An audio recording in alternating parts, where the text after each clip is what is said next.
ये कहानी शुरू होती है स्वीटी के घर से। मुंबई में स्वीटी अपने पति और बेटी के साथ रहती थी। रात को काम से स्वीटी अपने घर लौटती है और अपने घर की बंद लाइट्स को ऑन करती है। कितनी शांति है यहाँ, घर आकर चैन आ जाता है, वरना बुटीक की ये रोज रोज की झिकझिक। स्वीटी आराम से कॉफी बनाकर टीवी देखते हुए कॉफी का मजा ले रही थी कि उसे कुछ ध्यान आता है। हे भगवान, आधे घंटे से ऊपर हो गए। नायरा की क्लासेस तो छूट भी गई होगी, मैं उसे लाना कैसे भूल गई। वो घबराकर अपने पति को फोन लगाना शुरू करती है, पर करण कॉल उठाता ही नहीं। वो बार बार फोन कट किए जा रहा था। बच्चा चाहिए और बच्चा आ गया तो उसकी रिस्पॉन्सिबिलिटी किसके ऊपर? माँ के ऊपर। काम संभालो, बच्चा संभालो, फोन भी नहीं उठा रहा करण। यहाँ से मुझे नायरा की क्लास पहुंचते पहुंचते आधा घंटा लग जाएगा। हे भगवान, क्या करूं? करण, फोन उठाओ ना। स्वीटी अपना पर्स उठाती है और फौरन अपनी बेटी को लाने के लिए निकल पड़ती है। वो नीचे उतरती है कि उसे सामने अपनी बेटी और अपना पति दिख जाते हैं। फोन क्यों नहीं उठाया तुमने करण? पिछले 10 मिनट से मैंने तुम्हें 50 बार कॉल कर लिया, कॉल काटे ही जा रहे हो।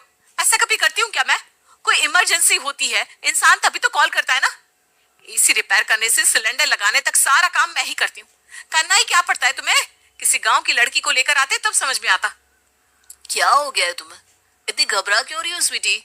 मेरा फोन नायरा के पास था, तब से ये मेरे फोन पर गेम खेल रही है। तुमने मम्मी का कॉल कट कर दिया नायरा, सो बैड। ये तो बच्ची है, तुम्हारी कोई रिस्पॉन्सिबिलिटी है कि नहीं? मेरी रिस्पॉन्सिबिलिटी है, इसलिए अपने ऑफिस के बाद हमेशा मैं जाकर नायरा के ट्यूशन में एक बार चेक कर लेता हूँ कि तुमने उसे पिक किया कि नहीं। और ऐसे मैं जब आज गया तो नायरा वहां बैठी तुम्हारा इंतजार कर रही थी। रिस्पॉन्सिबिलिटी तुम लेती हो, तुम भूल गई हो, क्योंकि तुम्हें अपने आप और अपने काम के अलावा कुछ दिखता ही नहीं। अब यहाँ सोसाइटी में ड्रामा करने की जरूरत नहीं है, ऊपर चलो। रात के वक्त स्वीटी सभी को खाना परोसती है। अपने फोन पर वेब सीरीज लगाकर स्वीटी सोफे पर अलग बैठकर खा रही थी। नायरा कार्टून देख रही थी, सो अलग। और अकेला डाइनिंग टेबल पर बैठकर करण डिनर कर रहा था। क्या लाइफ है, ये घर में 3 ही लोग हैं, वो भी अलग अलग खाना खाते हैं। ऐसे कैसे सीखेगी परिवार को बांध कर चलना? अच्छा है ना, तो सबकी अपनी प्राइवेसी तो है। क्या अच्छा है? दिन भर घड़ी की टिक टिक सुनता रहता हूँ मैं। ऑफिस से जब लौट कर घर आओ तो लगता है किसी कब्रगाह में आ गया हूँ। इतनी शांति रहती है यहाँ। वही दीवारें, वही बिस्तर, सब अपने काम में ही लगे रहते हैं। किससे बात करूं मैं? घर तो वो होता है जहाँ दरवाजे पर बैठी माँ तुम्हारा इंतजार कर रही हो, जहाँ बहनें देखते ही पूछे क्या लेकर आए हो भैया, जहाँ भाई कंधे पर हाथ रखकर हालचाल पूछे। अरे तो कर लेते किसी गांव की लड़की से शादी, तुम्हें ही शहर की लड़की चाहिए थी ना। मुझे शहर की लड़की नहीं चाहिए थी, मुझे तुम चाहिए थी। तुमसे प्यार हो गया था, दोनों में फर्क होता है।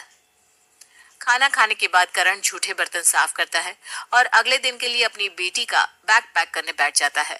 तभी उसे नायरा की स्कूल डायरी में लिखा हुआ कंप्लेंट दिखाई देता है। नायरा बेटा, अब टेस्ट में फेल हो गए थे, आपने बताया क्यों नहीं? 3 बार कंप्लेंट किया है टीचर ने आपकी, और ये सिग्नेचर तो मैंने किया नहीं। किससे करवाया सिग्नेचर आपने? वो मैंने अपनी फ्रेंड से करवाया था पापा। ये देखो, जब माँ बाप दोनों बिजी हो तो ये होता है बच्चों के साथ। तुम ले देकर मेरे काम पर क्यों आ जाते हो? ठीक है, छोड़ देती हूँ मैं काम, चला लोगी सारा खर्चा तुम। मुंबई है ये, मुंबई कोई गांव नहीं जो एक की कमाने से पूरा घर खा ले।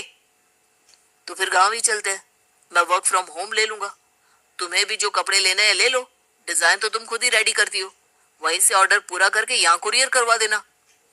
और स्वीटी का पूरा परिवार तैयार हो जाता है उसके असली ससुराल यानी जॉइंट फैमिली वाले घर जाने के लिए। ट्रेन से उतरते ही स्टेशन पर करण को उसके बचपन का दोस्त रोहित मिल जाता है। अरे करण भाई, मजा आ गया इतने सालों के बाद, चल चल घर चल। अभी तो हम आए हैं, घर जाकर रेस्ट कर ले, फ्रेश हो जाए, उसके बाद करण आपके पास आ जाएगा। ये सब फॉर्मेलिटी यहाँ नहीं चलेगी भाभी, कितने सालों के बाद मेरा करण आया है। अरे चल चल चल, माँ से भी मिल लेना। वैसे भी तुझे अपने घर जाने के लिए 4 किलोमीटर घूम कर जाना होगा, क्योंकि सामने के रास्ते पर तो कल रात को बाघ देखा गया है। बाघ मतलब गार्डन ना अंकल, वो तो यहाँ हर तरफ है। नहीं मेरी लाडो, बाघ मतलब टाइगर, टाइगर। What rubbish. ये सुनते ही स्वीटी वापस ट्रेन के ऊपर चढ़ जाती है। यहाँ आना था तुम्हें करण, एक तो यहाँ है तुम्हारा घर जंगल के बीच में, ऊपर से टाइगर, आर यू मैड? इसीलिए तो रोहित हमें उसके घर की ओर जाने को बोल रहा है। वहां नहीं है टाइगर। डरती हुई स्वीटी रोहित के साथ आगे बढ़ती है। करण तो अपने दोस्त के घर पर ही रुक जाता है। भाभी मैं आपको छोड़ दूं क्या? कोई जरूरत नहीं है, सामने ऑटो स्टैंड है, ऑटो लेकर चली जाएगी तेरी भाभी। वैसे भी शहर की लड़की है, डर तो नहीं लगना चाहिए इसे। क्यों मैडम? और इस तरह स्वीटी पहुंचती है अपने ससुराल। शादी के बाद पहली बार बिना अपने पति और बेटी के स्वीटी अपने ससुराल के दरवाजे तक पहुंचती है कि उसका पैर गोबर पर पड़ जाता है और वो धड़ाम से गिर जाती है। अरे अरे भाभी, शहर की चकाचौंध में आपकी तो आंखें भी कमजोर हो गई है, देख कर तो चलिए। अभी अभी गोबर से पुताई की थी, आपको दिखाई नहीं दी क्या? मेरी कमर। अपने घर के बाहर गोबर से पुताई कौन करता है प्रज्ञा? हम करते हैं बहू, और करना पड़ता है। यहाँ चारों तरफ जंगल झाड़ है, ऐसे में जब भी बारिश हो तो घर में सांप घुस आते हैं। कल ही तो काला नाग निकला था, एकदम आला सा था, ऐसा चिकना बदन। वो तेरे ससुर जी ने देख लिया, वरना भगवान जाने क्या होता। ऐसा ना हो इसलिए हम बाहर गोबर से फर्श की पुताई करते हैं ताकि सांप वहीं से फिसलता चला जाए। क्या? ये किस जंगल में आ गई मैं? स्वीटी अंदर जाती है और अपनी जेठानी को देखती ही सोचती है, भैया ने तो लव मैरिज की थी, भाभी जरूर समझदार होंगी। भाभी, पेन रिलीफ स्प्रे होगा क्या आपके पास? वो बाहर गिर गई थी ना मैं। ओहो, कैसे गिर गई तुम? रसोई से सरसों का तेल गरम करके लाती हूँ, 2 मिनट में ठीक हो जाएगा दर्द। वैसे यहाँ पास में ना ट्रांसफॉर्मर है, ट्रांसफॉर्मर का तेल अगर बॉडी में लगाया जाए तो दर्द गायब हो जाता है। कोई नया साइंस है आई गेस। पर एक रिस्क है, अगर वो तेल सूट ना करे ना तो उसके बाद तुम्हारे बॉडी में कोई दवा कभी काम नहीं करेगी। नहीं नहीं नहीं, थैंक्स भाभी। बाथरूम कहाँ है बता दीजिए, मैं नहा लूं। बाथरूम तो सीधे है, पर वो क्या है ना, कुंडी टूट गई है। एक काम करो, ये रस्सी ले जाओ, इससे दरवाजे की सिकड़ी को ऊपर कुंडी से जोड़कर बांध देना। स्वीटी तो हक्की बक्की रह जाती है, पर वो गोबर से सनी थी तो नहाना तो पड़ता ही। वो डरते डरते किसी तरह रस्सी बांधकर दरवाजे को बंद करती है कि बाहर से प्रज्ञा की आवाज आती है। भाभी, पानी तो लेकर गई नहीं आप? बाथरूम में पानी नहीं आता। पानी भी नहीं है तो तुम लोग पीते क्या हो, नहाते कैसे हो? कुएं से पानी भरकर लाते हैं, और कैसे? कोई बोरिंग की फैसिलिटी तो है नहीं। ये लीजिए, दे दो बाल्टी पानी, मैं अपने लिए लाई थी आज, आप ले लीजिए। फिर मैं बता दूंगी कहाँ है कुआं, कैसे पानी निकालते हैं। पास ही में 2 किलोमीटर की दूरी पर है, बस जंगल का रास्ता है तो बिच्छू से सावधान रहना होगा, बाकी सब चिल्ल है। ये सब सुनने के बाद शहर में रहने वाले स्वीटी की कुंडली में बज जाते हैं 12। किस जंगल में ले आया मुझे करण? शांति खटक रही थी, इसका मतलब ये थोड़ी ना है शेर के चीतों के बीच छोड़ देगा मुझे। और अब तक ये मोहन के घर से आया क्यों नहीं? मोबाइल में सिग्नल भी नहीं है कि कॉल करूं। अपने कमरे में बैठी स्वीटी ये सोच रही थी कि हिलते डुलते करण वहां पहुंचता है। बड़ी भूख लग रही है माँ, जल्दी से खाना खिला दो। शहर का खा खाकर तो असली खाने का स्वाद ही भूल चुका हूँ मैं। घर की बड़ी बहू सीमा चटाई लगाती है और सभी एक साथ बैठकर खाने का आनंद लेते हैं। ऐसे खाने में तो और मजा आ रहा है पापा। देखा स्वीटी कितनी खुश है हमारी नायरा आज। अब देखना कितने अच्छे से पढ़ती है यहाँ। वो तो वक्त ही बताएगा। आज एंजॉय कर लो तुम, क्योंकि कल से ऑफिस है तुम्हारी, याद है ना? और अगली सुबह ठीक टाइम पर करण अपना ऑफिस लॉग इन करके बैठ जाता है। ऑफिस चलते 2 घंटे नहीं होते कि उसके कमरे में विक्रम आकर कहता है,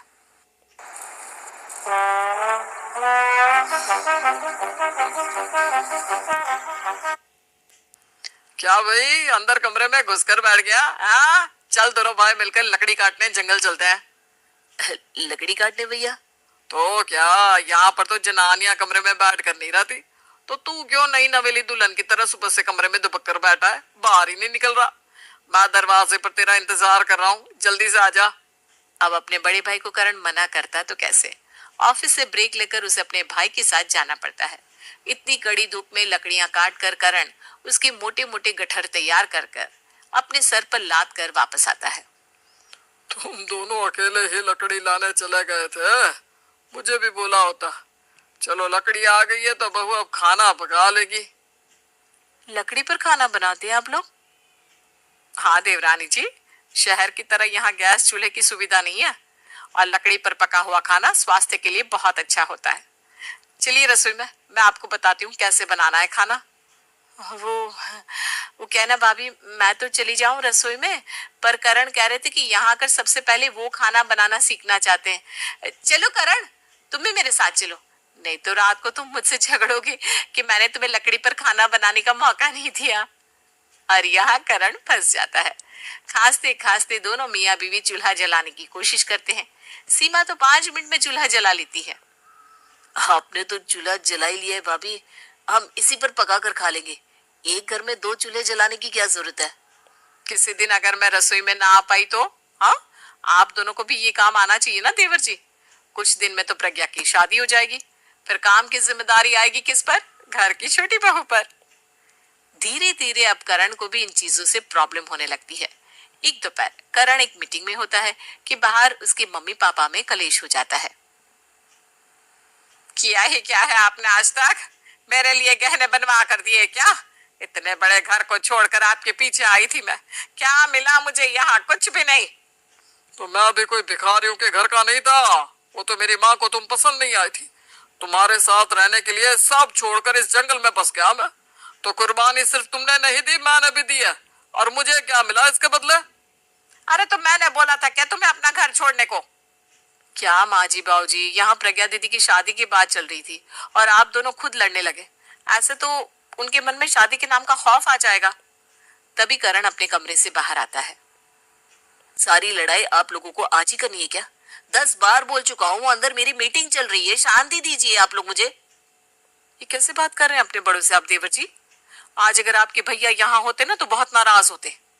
ये भगवान, मेरा सर फट जाएगा। बॉस मुझे नौकरी से निकाल देंगे। ये लोग चुप क्यों नहीं हो रहे?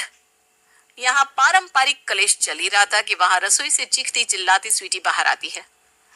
आपने फिर चीनी का डिब्बा बदल दिया भाभी। इस घर में आप सिर्फ नहीं रहती, मैं भी रहती हूँ। कितनी बार बोला है मैंने आपको, लाल डिब्बे में चीनी रहेगा और पीले में नमक, पर नहीं। आपको तो दोनों डब्बे की अदला बदली कर देनी होती। इस फेर बदली के कारण आज फिर मैंने दाल में नमक की जगह चीनी डाल दी। अब हो गई ना दाल की बर्बादी।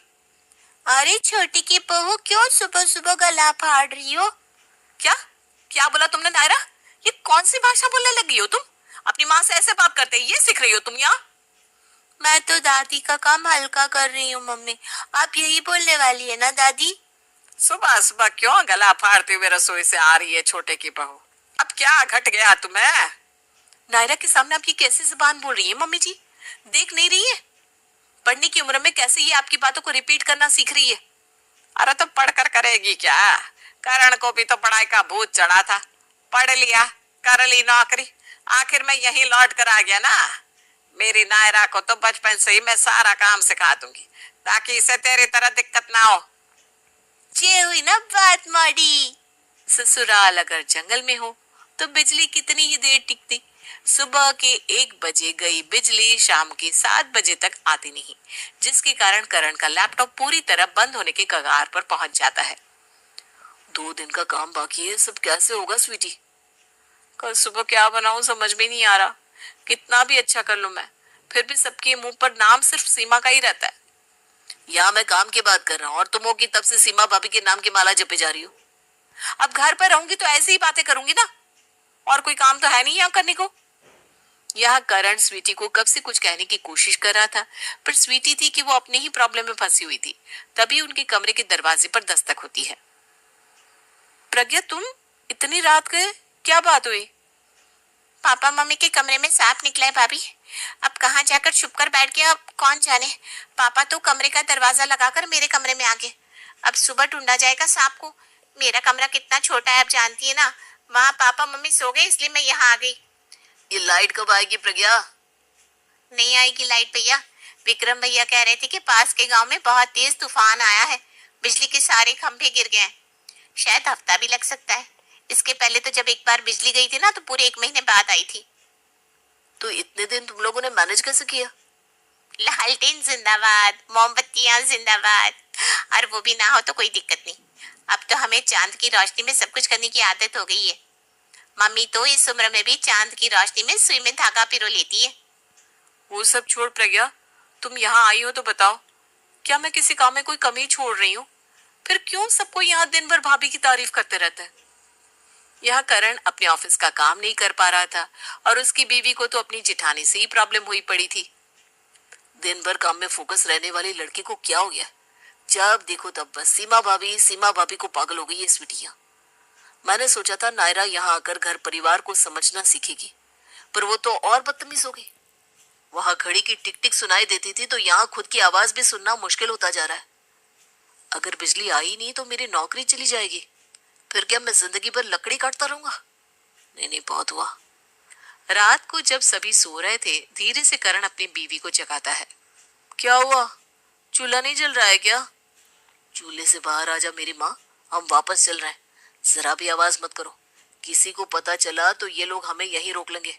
सामान ले लिया है मैंने और बाहर भी रख दिया है, चुपके से बाहर निकल चलो। और किसी को बिना बताए, जैसे करण बिना बताए आया था, रातों रात वैसे ही वापस अपने शहर लौट जाता है।